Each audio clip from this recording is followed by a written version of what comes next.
Career coaching assumes an open choice space. Most discovery work is designed for clients who can actually leave, actually change, actually move. When the choice space has real walls, legal, financial, structural, the whole frame has to shift before anything useful can happen.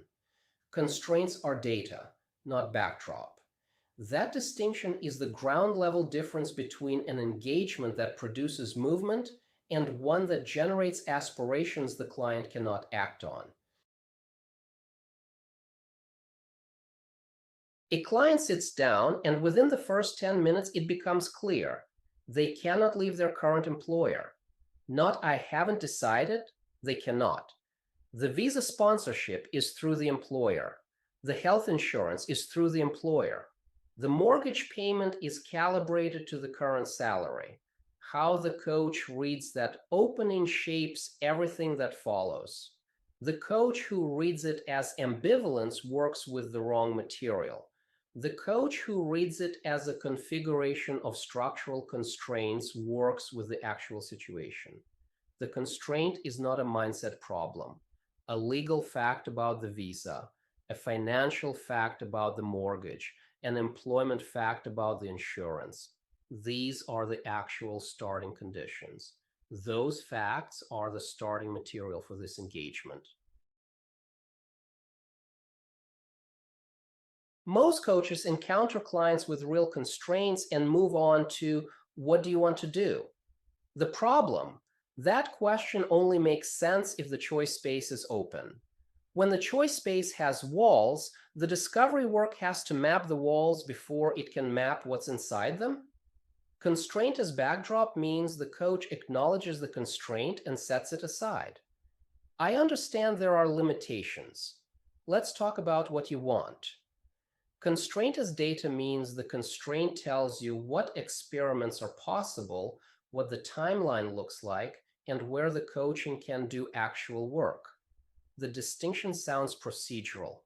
In practice, it is the difference between a coaching engagement that produces movement and one that produces aspirations the client cannot act on. The Constraint-as-Data posture is the diagnostic foundation for this entire module. 3 questions that surface real constraints in session 1.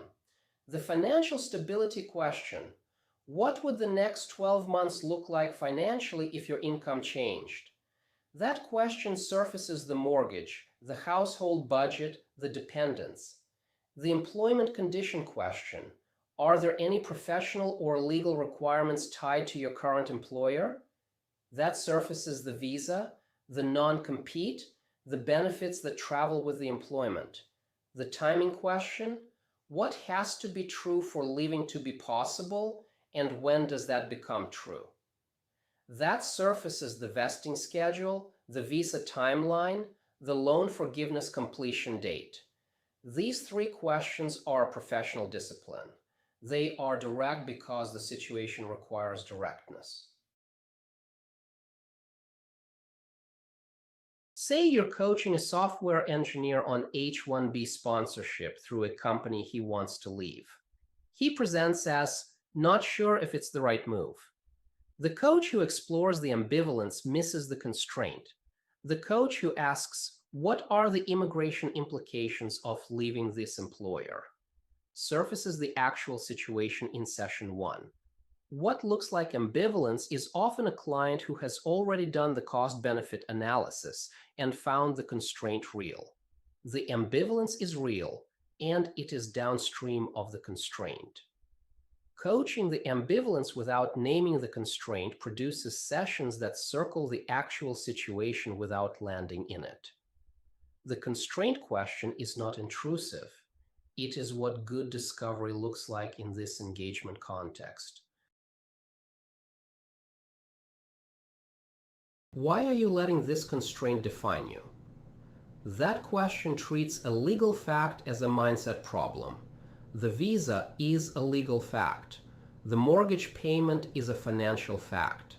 Coaching that generates solutions the client cannot use produces frustration, not movement. The right question is not about the constraint itself. It is about what the client most wants to do with the space that is actually available.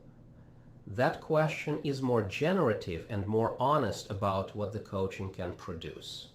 The constraint-as-data posture is not resignation. It respects the constraint because the constraint is real.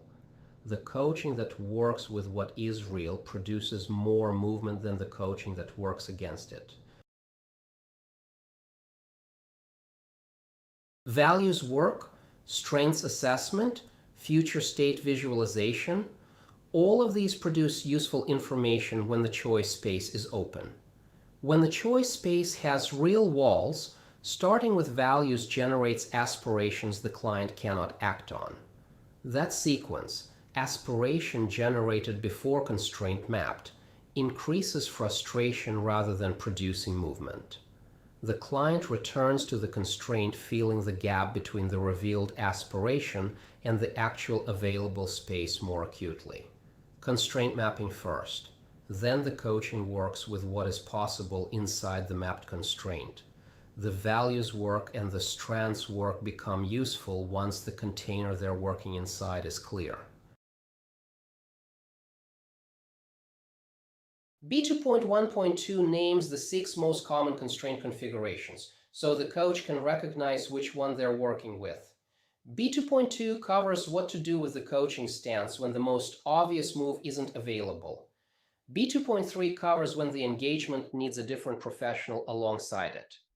The foundation for all of it is this: read the constraint before you read anything else.